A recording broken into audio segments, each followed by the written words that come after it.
எண்ணூர் மக்களே, நம்பியார் வந்து நம்ம கேப்டன் என்ன சொல்லுவார், ஒரு மனுஷனாக வந்து அடிக்கிறதே தொழில் வச்சுக்கூடாதுப்பா.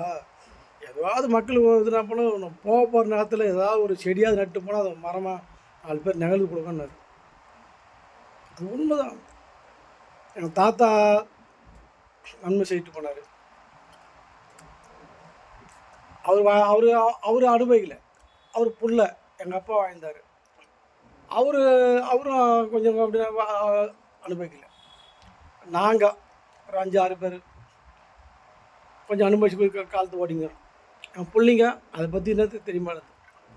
அதனால் என்றைக்குமே தர்மத்தை நோக்கி எவன் போகிறானோ உங்கள்கிட்ட கர்மமே கிட்ட வராது.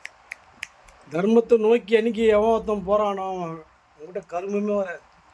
அவன் சுத்தமாக இருப்பான், பேசுகிற பேச்சு சுத்தமாக இருக்கும், எல்லாமே சுத்தமாக இருக்கும், வண்டியோட சுத்தமாக இருக்கும், நடக்கிற ஸ்டைலேருந்து செருப்புலேருந்து நிற்கிற ஸ்டைல்லேருந்து எல்லாமே சுத்தமாக இருக்கும்.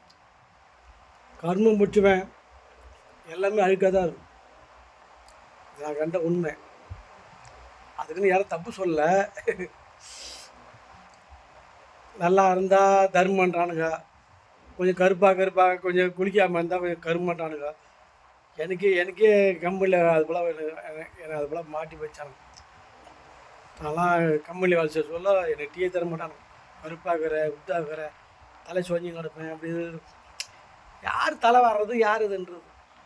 அதான் அம்மா வர்றாங்க, குளிச்சுட்டு நீட்டாக வந்து என்னமோ பெரிய ரயில்வே வேலை போல் பொதுவாக பட்டற கம்பெனியில் போயிட்டு ஜாப்புங்களை தூக்கின்னு அழிஞ்சின்னு அது கறி முஞ்சியோடு சுற்றிக்கின்னு எனக்கு அது ஒரு வாட்டி பணக்காரம் ஆகிடும்னு ஆசைப்படுது.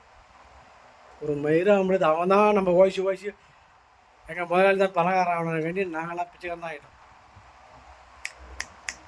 ஒருத்தர் சொல்கிற ஏய் உன்னால் முடியுண்டா,